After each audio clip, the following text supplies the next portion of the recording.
Hi guys! For today's vlog, samahan nyo nga ako ngayong araw.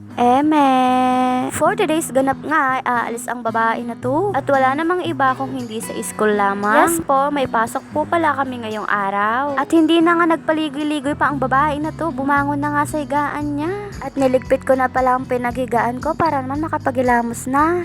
Eto, okay na yung ubo ko tsaka sipon ko kaya naman makakapag voice over na. Fast forward guys, hindi ko na pala napakita sa inyo yung pagbibihis ko at paghihilamos ko. At eto na pala yung susuotin ko guys, ayan na pala yung outfit ko. And then, naghintay na rin pala ako ng masasakyan ko dyan kasi naman anong oras na talaga. At makalipas ng ilang oras, nakarating na pala ako sa room namin. And then, ayan, bumili na ako ng pang-almusal ko and sinunod ko na rin bilhin yung pang-inumin ko. Hindi naman kasi ako nagdadala ng tubig dito kasi naman wala akong tumbler. O kaya tamad lang ang babae na to.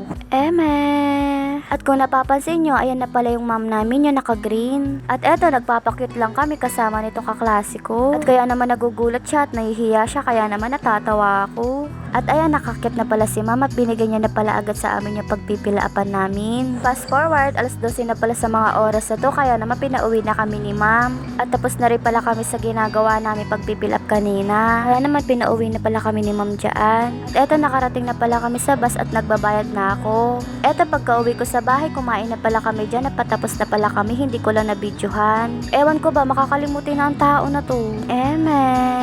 At ayan, yung nakikita niyo sa kamay ko, pinaghihimay ko na pala dyan yung mga pusa ko para naman makakain na sila. At hindi ko pala napakita sa inyo, bumili pala ako ng mangga. Dito pagkatapos namin kumain ng tanghalian, kinain ko na nga agad. Ewan ko ba, nakakamiss yung mangga kapag hindi season. Pero kapag season niya, talagang todo sawa ka.